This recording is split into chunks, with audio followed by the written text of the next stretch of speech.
खमंग खुसखुशीत पालकपुरी सोबत शेंगदाणा चटणी। पालक 2-3 वेळा स्वच्छ धुवून घेतलेले आहेत, पाणी उकळायला ठेवलेलं आहे। पाण्यामध्ये पालक घातलेले आहेत, एक उकळी येऊ द्यायची, नंतर चाळणीमध्ये काढून घ्यायची।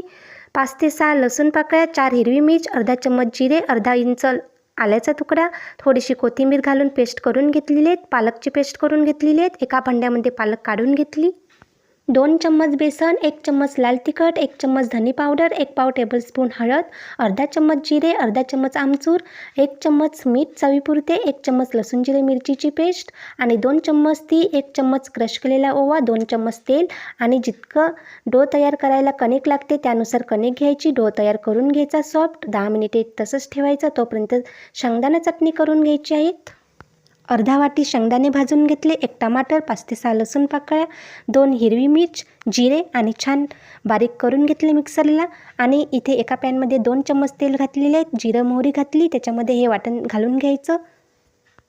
तेल सुटतपर्यंत छान वाटण परतत राहायचं। नंतर एका भांड्यामध्ये काढून घ्यायची चटणी। चटणी तयार झालेली आहे, थोडीशी कोथिंबीर वरून घालून घ्यायची। आता छान मस्त पुऱ्या लाटून घ्यायच्या। तेल गरम झालेलंच आहे, अलटून पलटून छान मस्त खमंग तळून घ्यायचे आहेत। पुऱ्यासाठी तेल छान गरम झालेलं पाहिजे। खूप छान मस्त अशा पुऱ्या तयार झालेल्या आहेत।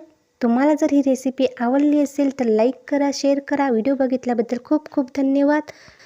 पुन्हा भेटूयात नवीन रेसिपीसोबत। तोपर्यंत स्वस्त राहा, मस्त राहा, खात राहा।